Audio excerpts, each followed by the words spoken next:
A prefabricated builder is in liquidation. Let's have a look. Good morning everyone, Florian Heise here and welcome to another episode of HeiseSays. I have my morning stein of coffee and it's a, Friday, good day of the week. I thought we'd start with some news about a builder that was sent to me by a viewer. And this is a prefabricated builder, Archiblox, that has gone in liquidation, causing job losses and leaving homes unfinished. Now, before we go through this article, let's just have a little bit of a look at their website to get an understanding of the builder. Now, for those of you that don't know, I am an architect and I actually have a lot of experience in modular construction. We did some MIAs, mine industry areas on Dornier and Cavill Ridge. They were, about 20 mil each, give or take a couple, and they were all large format volumetric modular buildings, like huge office buildings that were all stuck together with these modular stuff. And then that just led to more and more modular work. We've done it, housing, commercial. Right now I'm doing some education modular work. We tend to be the people that, modular builders will call when their own internal team can't meet a ludicrous deadline set by the state, and they need someone to, work insane hours that would probably breach all labor laws. But as a small business person, I'll happily do it. So we've got a lot of experience in modular construction. And I remember when there was the big mining boom going on. This is just when I first started our business, and we happened to get a relationship with Hutchies, and they were doing a whole lot of modular stuff. And at that time, at one point, I had like 4 people just working for me just on their submissions to try and win work. We had that much coming through. It was crazy. So we've worked on a lot of it. And also, I had every man and his dog ringing up about their, or I'd go to a conference and see everyone talking about their super innovative modular system. They'll import it from China. It'll be fantastic. Won't have any problems. And you can understand where a lot of them have gone. Now, one thing you have to realize, modular, it's kind of like a more evolved tiny house, really. You have some benefits to factory construction. But also, there are additional costs. There is transportation costs. There's craneage costs. The environmental benefits, I would say, aren't all there compared to conventional construction, because you still have all the workers going to the factory rather than to site. You've probably got more, easier storage, better access to materials. It's a bit more efficient that way, but there's also more steel in these things. There's a lot more than you would actually need, because you need to design it for being moved around. You don't need to design it for in situ construction. And depending on the complexity of depending on your system, say you've got a whole lot of stuff off the shelf that you want to deploy all around the country, you can, you have the wind ratings and the requirements to deal with. So something designed for, a lower wind classification can't be deployed up to far north Queensland. So you can see some of the examples here on their website. Now, I did probably my second video in the 31st of May 2017, and it's called The Starter House. Now there you go, there's my old beard. When I first started, before I moved the studio out to the back. And my idea was, what if people looked at buying modular buildings, ex-mining stock as the start of a house? I mean, here you can get one for $8,000 and it essentially turns into like a 3-bedroom, 4-bedroom module. You got to move the damn thing from the middle of nowhere, and that's where the cost is. But, they look pretty nice, guys. There's one for $20,000, probably more an executive one. Look, got a full kitchen in there, all this stuff. Perfectly good. At least for a starter. So that's there's a lot of the stuff available, guys. So I'll link to that video if you want to have a look at that idea. This auction is years old. It's gone. There'll definitely be more. And then I proposed the idea of just working through a concept where you take 2 of them, and you can see, wow, Mina's gotten older, where you can just see, building all in that, just the idea of using it as a starting premise for construction. So You know, that was an early video I did. So there's a whole lot of considerations with this. So, I mean, you know, they're beautiful buildings. Don't get me wrong. They're beautiful. They look nice. You know, they've obviously got, you know, decent cladding there. You've got, you know, they're taking full advantage of the structural system they're using. So they're making it full height. You know, the structural steel will be right up there. They're you know, framing it out. Nice big kitchens, timber finishes. You know, this is beautiful here. I love that. It's going to be a nightmare to maintain. It definitely would be a nightmare to maintain. So let's have a look. Let's look at some of their designs. Let's look at their base home range. And we can see here, I mean, 235 grand. So these are 2 modules. This would probably be built in situ. You know, there's different widths of module sizes, and that depends on your transportation costs. A little bedroom here, bathroom, ensuite, a laundry with a walk-through. I mean, this could be a perfect little 3-bedroom place. But it ain't cheap, guys. For 200 grand, what was it on their website? 223,000. That isn't cheap. Not at all. For what you could get a spec home built on site. So, I mean, here you go. Here's a different configuration of it. And it ain't that big, really. One thing I don't like about this design is you've got no cross ventilation. Often, see, even in here, I've got a window back there, and I've got another window there that you'd never see. But I can open them both up, and I get a nice breeze going through. Sure, you got some here, but not in the bedroom, not in this bedroom. You know, what about this design? Nope, they don't either. Not in this bedroom. Yeah, maybe here a little bit. But yeah, I mean, there you go. They're all just different options that they're playing with. A lot of them feel like holiday shacks to me. Let's look at some of their current projects. Let's look at their residential modular homes. We can see here. I mean, these are. That's a render. That's a visual. I mean, it looks nice, guys, doesn't it? This is the thing with our architectural renders. They're never going to look like that in reality. I mean, when you have kids and a family, they're never going to look that staged. It's just like real estate sales, isn't it? It's the same thing. And what do we have with the planning here? So this is an extension to an existing house to add another, you know, ground floor and a first floor here. And, you know, I'm sure there are benefits to it. I'm sure some people want to work with it. But you have to... Deploying modular buildings to a school where you've got a very tight window of time on site, that makes a lot of sense. Deploying modular buildings to a mine in the middle of the country where you're going to have logistical issues, where even just getting people on site costs a fortune because you're going to train it, that makes a lot of sense. A little box extension on the back of a house like this, you're paying for extra steel that you don't need just to get the damn thing there.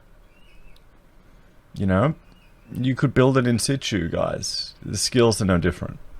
I met one person, one business that was using robotic technology. We'll look at Victorian modular homes that was using robotic technology to cut and manufacture these modular toilet blocks. Little, well, not toilet blocks, I should say ensuites. And he won a big job at the Sunshine Coast Hospital. But then he got another one, which is student accommodation, and the builder had put all this responsibility on him to make these whole buildings, which is even more complicated than just making one little modular toilet block, because he was an ex-plumber. It was very impressive. He could actually compete with the Chinese imported products because of the investment he'd done in capacity. But the problem was they put all this other responsibilities on him to get the whole building up and running, which was, you know, and it fell apart. Unfortunately, he went under, which is a shame because he was an example of someone who was investing into manufacturing in this country and was successfully competing with offshore manufacturing, and it was a real shame. It was a real shame. So, guys, I know. I mean, here you go. This could be remote enough to make it worthwhile, guys. Because then it might be easier for the guys. Flinders House too. I mean, look, I love this style. Just nice, clean, modern style. But it's very site specific. You know. And you could. This is the thing. It's the question of if you build off-site or you build on-site, guys. Because you still got to crane it up there. So yeah, there you go. Is that the site for that? Yeah. So we're just looking out there. So I think that gives us a bit of an understanding of the business. Let's look at why Archiblock. You know, a clever, sustainable building alternative. There are plenty of reasons why clients choose Archiblock to design and build their home. But there's one key reason why they recommend us to everyone they know. With our streamlined process, we make building less stressful and more enjoyable. Okay. I don't think it... There's always going to be things that happen on site. Every time you do a construction project, every project, even a prefabricated one, is a one-off piece of art. The site is always different. This is the thing. Trying to apply vehicle manufacturing where it comes out of a factory and the product is done when it comes out of the factory is different to building a portion of a building in a factory and then deploying it to a unique site. All they're taking away is the stress from the factory built component, and in some ways you probably have less ability to inspect it. So smarter, sustainable, and above all enjoyable. I mean, there you go, green roof on there. That's going to be... I mean, they look cool. They really look cool. They provide some insulative benefit, but there's water and roots don't go well with buildings. I'd love to see that in 10, 15 years' time. That's what I'd be worried about. So smarter, sustainable, and above all enjoyable. So they're global award-winning. They're purpose-driven. They're always innovating. And they've got a connection to community. I mean, this is the stuff you have to say to sell your things. Thinking about what we leave behind. As the leaders in sustainable modular architecture, we focus on designs that don't just reduce our carbon footprint, but play an active role in replenishing the environment. Okay, now this is interesting. I worked with a lecturer at Queensland University of Technology. She looked at a whole project of adding additional biological and zoological mass to a site, like more planting and more animals in a built structure, and I never understood she'd building these little essential fish, a glorified zoo really, and she thought that by adding more biomass to the site, it's going to have a greater benefit. And I still think it's a pipe dream, to be honest. I still think it's a pipe dream. It's the same thing here, guys. I mean, they should have a thorough understanding of embodied energy and the futility of some of the things that they do, but this is the thing in architecture school, you're only fed one line, one side. It's very heavy in the greenwashing, guys. Very heavy in the greenwashing. And I looking into that when I was a student actually started making me challenge and question a lot of what was being put forward to me by the lecturers. I still managed to get high distinctions in the subjects where it was done because I had enough evidence to make a counter argument. In my final, before we did our final design, we had to put an ethical position for any type of project. Half of the people did green farms or, sky gardens. I made an argument that if you had an ethical compass, you could justify a suburban shopping center depending on the context of where you're putting it in. It may be causing this or this, but it could increase employment in this regional area by this much. I'd argue for a nuclear power plant because, it has these potential risks, but it's reducing carbon here, it's increasing employment here, and it's reducing the cost of energy here, which will flow through the whole economy. So you can see kind of why I'm going with this channel, because a lot of it related back to that. So, I mean, there we go, guys. I'll have a look at their commercial stuff because that's usually the realm I play in a little bit more. I mean, yeah, they're just little commercial pods. I mean, looks nice, simple. No gutters there, so when it's raining, you're not going to be running in there. They've done some schools, specialty education. Yeah, nothing. See, notice with the schools, notice the disabled ramps getting up there. Lake's entrance, huh? A lot of it is the outdoor space, which really adds to the experience. I mean, the timber like this is beautiful, and if it's real timber or if it's the fake stuff that is now causing problems on every single McDonald's, it looks like real stuff there. But it's still maintenance. So let's have a look at this article. I've been rambling on enough about a builder and architect. Let's have a look at this. So a prefabricated builder, Archiblock, is in liquidation, causing job losses and leaving homes unfinished. And I'll bring up their insolvency notice that we just got here. You know, they were in liquidation on the 28th of February, and a notice is given at a general meeting the company held on 28th. It was resolved the company would be wound up and that Peter Robert Vince and Peter William Langdon be appointed liquidators. So it's all getting liquidated. There's no chance of it returning, which isn't surprising in the architectural construction business. You know, architects, we complain about the risk we have to take on. The risk builders have to take on is just insane. Builders and tradies have to take on a lot of risk, guys, a lot of risk. Particularly the tradies who are working for some of the big guys out there, the big builders. You know, those 90-day terms that extend to 100 days or 120 days, or the paid when paid terms, which is completely illegal, but some people just have to cop it.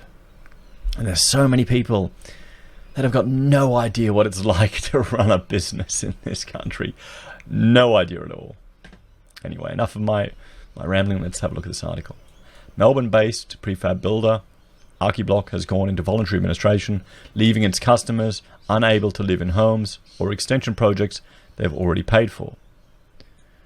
The business ceased trading and terminated contracts with customers last Friday, with business advisor firm Winston and Associates appointed as liquidators. Up to 30 employees will also lose their jobs. It means customers, some of whom have been waiting more than 3 years, face a longer wait to make insurance claims to finish their projects. Why the hell are you waiting 3 years for a prefabricated box? Seriously. There are tons of people that can do this, guys. It is... Wow, their marketing's good. 3 years. I mean... what am I missing here, guys? Come on, subbies and builders, tell me. Is there anything here exceptionally complex? It's not. If anything, once you understand the limitations on a modular system, it's quite easy to replicate. Nothing here could not be built on site. That's the biggest thing. What are the advantages to prefabricating it? Okay, you don't need to drive out to wherever this is.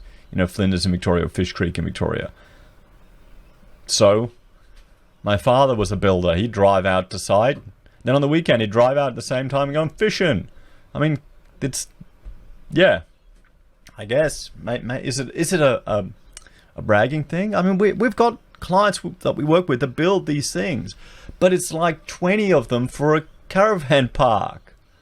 You know. Or 20 of them for a retirement home. Not one or two unique things. I don't understand where they're getting the perceived benefit of this, because they're still bloody expensive. You know, 200 grand for that, just get a spec home for you know, one of their designs, the base home range. Get it, you know, look at it, what, 220 grand, 300 grand, 300 grand for two modules. 301 for two modules, guys. One of that is a module and the other one is a module. Watch my video on the starter home, everyone. Have a look at how much, you know, even shells, 20 grand. Sure, you got to truck it out there, add another 40 to it, worst case scenario. Still. And oh no, I don't, but flooring looks like crap. Well, then you reclad it. Strip it off, redo it. Do it on the weekend. It should be, remember, this should be, if they're doing their job right, it should be decent commercial grade windows out of the mines. Biggest cost for that will be transporting it. So 350 for an extended module. Wow. So anyway, Domain is aware of at least 7 home builders affected in suburbs including Balangarook, Balaclava, Esserton Wick, Preston, Richmond, Gardenvale and others being based in Sydney. Archiblox has designed and built modular and prefabricated homes since 2010, promising environmentally friendly builds of between 12 and 20 weeks. 12 and 20 weeks, 3 months to that. That's, yeah. The company won a string of awards, including for its designs. Ben Thompson, who was building an extension to his family home in Richmond, said he was still waiting for his home to be completed almost 4 years after first agreeing to the build.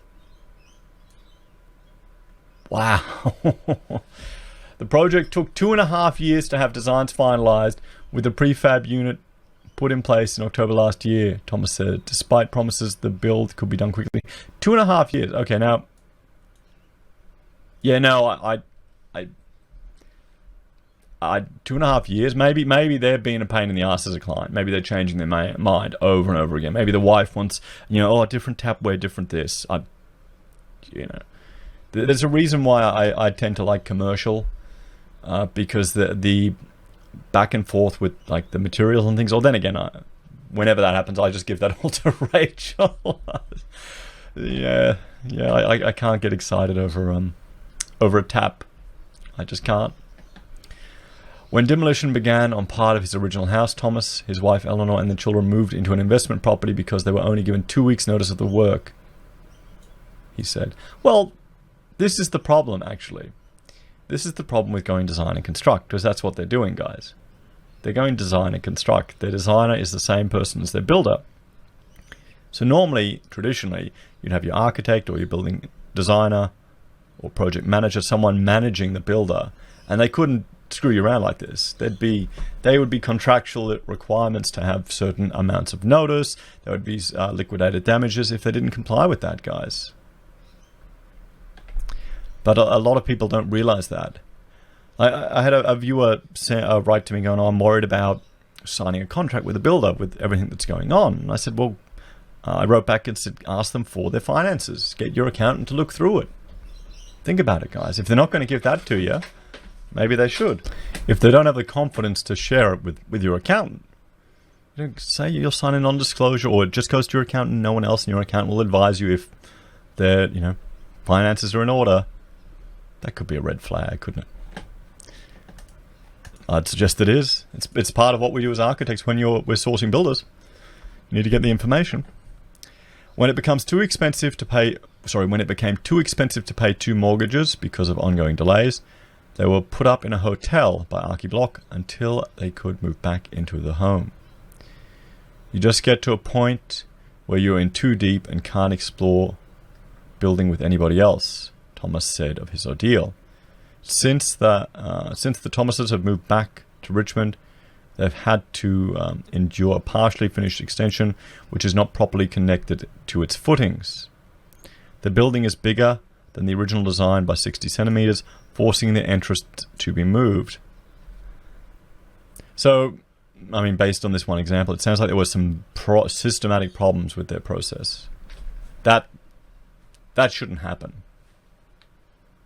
You know what you need to do.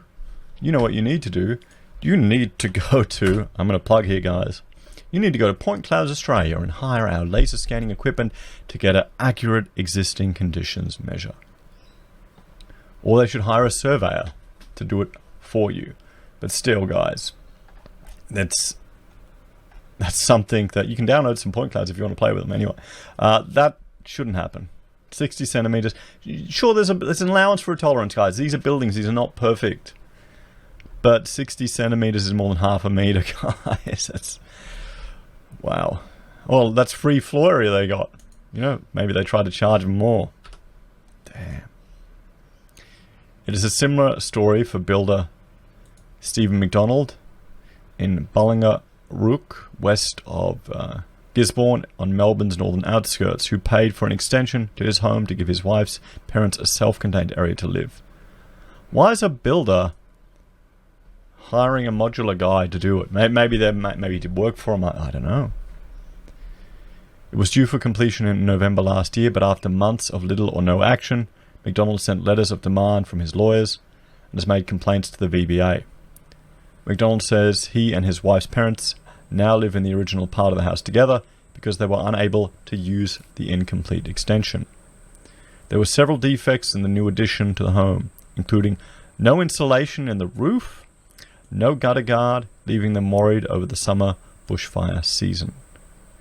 We were charged for work that was incomplete, Mr. McDonald says. The bathroom is not operational. We don't have a certificate of occupancy. See, here's the thing. On a building, you'd normally have the builder puts a progress claim. They claim for work. And then the architect takes that, or the project manager. Then you go out on site and you inspect you inspect to make sure that work is done, that they haven't overclaimed. Because what you do is you can take money off and go, no, sorry, we're not paying you that amount. You haven't put the installation there. That hasn't been completed. You know, we're only paying you for this much. Because you want to protect your client to make sure you have enough money in the kitty for them if something goes wrong. Both McDonald and Thomas have paid well more than 90% of the cost of the build, with McDonald estimating it would cost at least $150 to complete his home through insurance. This is the problem. This is the problem when you go design and construct. Archiblock Director and Architect Bill McCorkle told Domain that insurance issues had led to the decision to go into voluntary liquidation. Changes to the Victorian Managed Insurance Authority coverage for domestic builders, specifically relating to the number of jobs required to be insured, meant that the business was no longer to operate, he says. So it sounds like the state has been the final death knell in this building. Oh, well, no, in this builder. VMIA had increased the limit of jobs needed to be covered, which Archiblock was unable to do, he said. The insurance provided by the government was unable to sustain the business, he said. We were an active, restricted member, and our funds dried up pretty quickly because we were unable to fund new projects and keep revenue coming through. McCorkle says he and his wife were absolutely gutted to have to make the decision to liquidate a part of the business last week, but had done so to protect customers and allow them to be able to make claims through insurance. Vince and Associates Director Paul Langdon says the company was unable to determine how many people would be affected by Archiblock's voluntary liquidation. Given the timing of the appointment on Friday afternoon, we are still collecting and reviewing the company's records and going through the company's affairs. He said creditors and customers should contact Jessica Walden on such and such or via email. And I've got a little girl trying to open up a water bottle down there. So if you hear her struggling, she's learning to develop her motor skills. So guys, what do you think? What do you think? It sounds like, you know, there are a few people with issues. Few people with issues with regards to some projects, and that can happen from time to time. I mean, the whole modular for one-off houses does have some advantages, but also does have disadvantages. I don't know. I think people are assuming that it's going to be faster when if stuff goes wrong, particularly with existing conditions. It ain't. It ain't. We're seeing that here. But interesting that it was the state's intervention and changes to the rules, to the goalposts, that may have been enough to push this company over the edge. Well, guys, let me know your thoughts and opinions. You know, would you use modular buildings like this for your homes, for your extensions, or what would you suggest? Thank you all for watching. Please like, share, and subscribe to the channel. If you want to support us, there are a few ways you can. You can use our affiliate links at Amazon and eBay for your consumer purchases, or our links for Independent Reserve and Kucoin for your crypto trading. We also have the ability for you to join the channel here on YouTube or on Patreon for a small monthly donation. We sell pocket squares that you can get from HeiseSays. Find the pinned comment below. And finally, PayPal if you want to contribute that way. Take care, guys. Have a great day, and I will see you next time. Bye for now.